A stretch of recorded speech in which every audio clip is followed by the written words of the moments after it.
মিষ্টি কুমড়ার ফুল দিয়ে যদি বিকালের এরকম দারুণ একটা নাস্তা রেডি করা যায় তাহলে আর কি লাগে বলুন। হ্যালো এভরিওয়ান, আসসালামু আলাইকুম। আশা করছি সবাই ভালো আছেন। আলহামদুলিল্লাহ আমরাও ভালো আছি। আজকে এখানে আমি নিয়ে নিয়েছি অনেকগুলো মিষ্টি কুমড়ার ফুল। এগুলো আমাদের ছাদে করা হয়েছিল, মিষ্টি কুমড়া গাছ, ওখান থেকেই নেওয়া হয়েছে। তো মিষ্টি কুমড়ার ফুলগুলো আমি খুব ভালোভাবে পরিষ্কার করে নেব। ফুলের মাঝখানে যে মূল যেটা থাকে ওটা ফেলতে হবে, হলুদ কালার শক্ত যেটা যেটা আছে ওটা ফেলতে হবে। এই যে এরকম ফুল একটু ফাঁক করলে দেখবেন ভেতরে হলুদ কালার একটা মূল আছে, এটা ফেলতে হবে। আর এভাবে আঁশগুলো পরিষ্কার করতে হবে ডাঁটার থেকে। তো এভাবে করে আমি সবগুলো পরিষ্কার করে নিয়েছি। তো এখন এগুলো আমি ধুয়ে একটু পানি ঝরিয়ে রাখবো। এদিকে নিয়ে নিয়েছি আমি আধা কাপ পরিমাণ বেসন, তারপরে আধা কাপ পরিমাণ চালের গুঁড়া, আর হচ্ছে সামান্য ময়দা। এগুলো সবগুলো মিক্স করে নিয়েছি। তারপরে এখানে দিয়ে দিয়েছি আমি লবণ, হলুদ, মরিচের গুঁড়া আর ঘরে তৈরি মশলার গুঁড়া। তারপরে দিয়ে দিচ্ছি এখানে আমি কালো জিরা। তো এরপর আমি পানি দিয়ে এটা একটু পাতলা একটা ডো করে নেব। ও হ্যাঁ, এখানে আমি কিন্তু চিনি দিয়েছিলাম। তো এটা আমি পাতলা করে একটা ডো করে নিচ্ছি। আর এই ডোটা কিন্তু একটু পাতলা করার চেষ্টা করবেন, খুব বেশি মোটা করার প্রয়োজন নেই।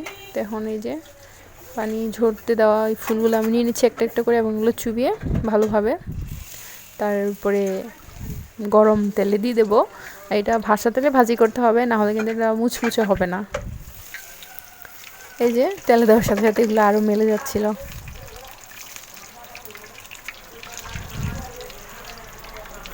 তো এই মিষ্টি কুমড়ার পাকুড়াটা কিন্তু আসলে অনেক মজা।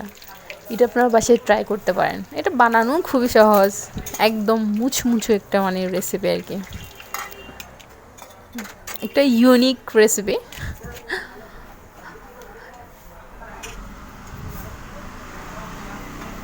এটা আপনারা ঘরে খাওয়ার জন্য করতে পারেন, আবার যদি বাসায় হঠাৎ কোনো মেহমান চলে আসে আর তেমন কিছু না থাকে আর কয়টা মিষ্টি কুমড়ার ফুল থাকে, তাহলে কিন্তু আর কিছু লাগবে না, খুব সহজভাবে এটা করে নিতে পারেন।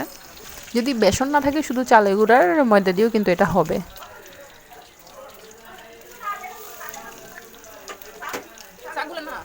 তো এগুলো এক পাশ হয়ে গেলে এরপরে আমি আরেক পাশ উল্টিয়ে দিচ্ছি।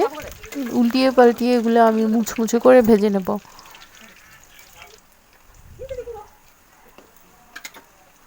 এটা দেখতে যেমন সুন্দর, খেতে কিন্তু তার চাইতে অনেক বেশি মজা। এটা বাসার সবাই খুব লাইক করছে।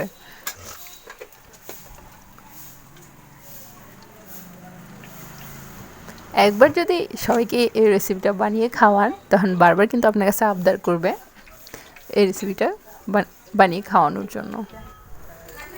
তো এই যে এখানে আমার সবগুলো পাকোড়া রেডি। এগুলো খুবই মুচমুচে খেতে।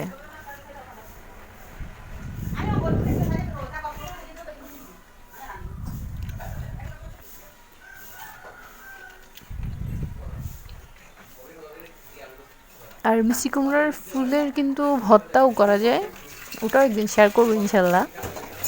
তা আমার ভিডিও যদি আপনাদের কাছে ভালো লেগে থাকে, প্লিজ লাইক, কমেন্ট, শেয়ার দিয়ে রাখবেন। আমার চ্যানেলটা সাবস্ক্রাইব করে দেবেন। ফেসবুক থেকে দেখে থাকলে আমার পেজটি ফলো দিয়ে রাখবেন।